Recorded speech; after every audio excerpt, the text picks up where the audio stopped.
Cameron Trimble, who is the founder of Convergence, which is a nonprofit organization that works with churches for revitalization and all sorts of many various things. And over the years, it just keeps growing as to what they are willing to offer and help churches do in this world. And Cameron was one of the speakers at our Rocky Mountain Conference annual meeting a couple of weeks ago. Cameron has a great sense of humor, which was very much needed in the talk that she gave to us. She titled her talk, "The Collapse of Civilization." And what I wanted to share with you from that talk is that in our world, in the history of humanity, civilization, according to Cameron and all the research that she has done over the years, has about like a 300-year span of life. And so every 300 years, a new form of civilization begins, which also means every 300 years, the civilization that was collapses. And then she put up this graph. Cameron apparently loves graphs because it was graph after graph after graph after graph after graph. And for those of us who are visual learners, it was awesome. For those who were not visual learners, it was a little much. But this was a helpful graph, and she sort of, it was like the bell curve kind of graph, and she said civilization begins, and then it grows, and it grows, and it grows, and it has this high time when everything is really great, and it's taking care of all of the people within the civilization, and then it starts down. And she gave like time frames for each part of this 300-year cycle. But the part we're going to pay attention to today is that we are on the down. And she said, I have bad news for you. We are on the beginning of the down, and in parentheses was 50 to 60 years. And I was like, oh. That means that what we are experiencing now is going to get worse and worse and worse. And she kept going through all of these slides to sort of show that society is on its decline. And it was a challenging set of slides. And one of the last ones in that kind of way of helping us see how the society is declining was a slide that showed the levels of violence that have been happening within our culture, America, and then how it is now matching the global violence. And so no longer is it just the American society that is on decline, it is society, the whole global society that is on decline. Our society is at that place in its lifespan where we are collapsing, where the wealth is moving upward. And what happened on Friday is the largest redistribution of wealth to the 1% that has happened in the entire history of humanity. I'm just going to let you take that in, because that is hard news.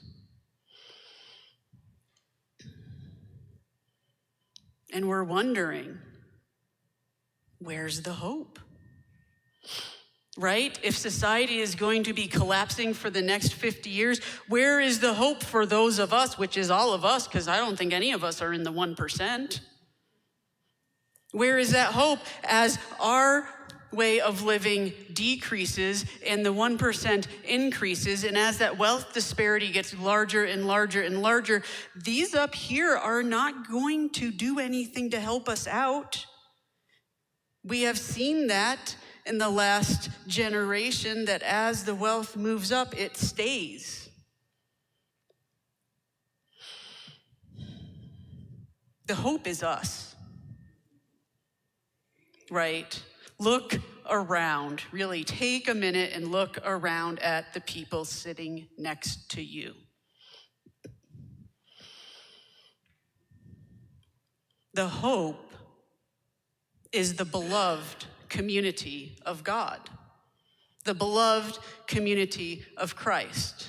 And that is a phrase that was coined by Reverend Dr. Martin Luther King way back when he was talking about how we need to bring justice out of the church and into the world and create God's beloved community everywhere we are. And with that knowledge that our society is collapsing, having experienced and lived through Friday, and I don't know if for any of you, I was walking around my house going, why can I almost bite somebody's head off today? I hadn't clued into the fact that he was signing the bill on Friday. I just knew I was angry. I knew every part of my body hurt. I knew I was cranky. I knew I wanted no human interaction. And so I called my only friend who I figure feels the same thing, and she reminded me what was happening on Friday.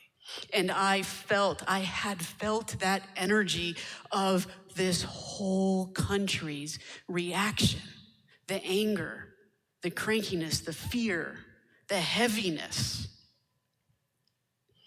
And I spent the weekend going, where is the hope? And it is in what each and every one of you does in the next year to 50 years. Of how you pass down the legacy of love, the legacy of compassion, the legacy of justice, the legacy of generosity, the legacy of care. How when the day after midterms, Medicaid gets all of its cuts, how we all surround all of the vulnerable adults in our community who will lose different parts of their Medicaid, who will lose their food stamps, who may lose their housing help, who are going to be hit hard. The beloved community is the hope. How we mobilize ourselves to care for those in our midst who are going to need that care. The hope is our Immigration Justice Task Force, who is our Share the Plate for this month, who is mobilizing to stand with the immigrant community as this bill has given obnoxious amounts of money to ICE to create concentration camps across this country, to give money to foreign governments to do the same thing, and are planning on really shipping immigrants who are legal, immigrants who are seeking asylum, out of this country. The hope is our working with and being with and showing up with immigration justice. And what is the network, Beth? No, the Denver network. Interfaith Immigration Task Force. Showing up with them, and Beth has that connection, and being present. Showing up whenever ICE shows up. Standing with our immigrants who are scared out of their minds right now. Offering support as they are losing their rights. The hope is us. We are the hope. It's a lot. You may feel it like I feel it, that heaviness that rests upon us like, that's a lot to put on our shoulders. It is. It's a lot for communities of faith to take on. And we remember that Jesus took this weight on himself with his 12 disciples. And he grew that community until it was strong enough that after his death, the new churches started, and those churches grew, and the Christian community began to spread around the world. And that hope, that belief, that knowledge that in love, in compassion, in grace, in forgiveness, in justice is resurrection. It may not look like the end of the collapse of our society, but it will look like Jesus caring for every single person on this globe. take a deep breath. Because we do not do it alone. We do not do it together only as First Plymouth Congregational Church. We do not do it alone as the Denver Association of the United Church of Christ. We don't do it alone as the Rocky Mountain Conference of the United Church of Christ.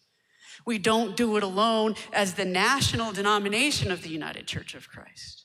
We do it with every single person who wants to be part of the beloved community. We do it ecumenically. We do it through interfaith work. We do it in partnership. We show up. We just show up. I think we can show up. I hope we can show up. And when our hearts are in such despair and we don't know if we have the strength to show up, that's when each and every one of us comes into play, because we remember we're not showing up alone. We're grabbing the arm, the hand of somebody next to us and going together. We are never alone in this call to create and be the beloved community. For love is a spiritual practice. And I invite you to pray with me.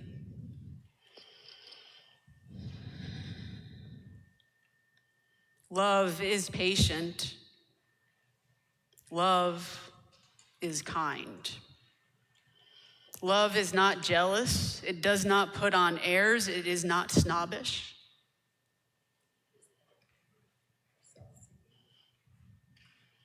It is never rude or self-speaking. It is not prone to anger, nor does it brood over injuries. Love does not rejoice in what is wrong, but it rejoices in the truth. There is no limit to love's forbearance, to its trust, its hope, its power to endure. Love never fails.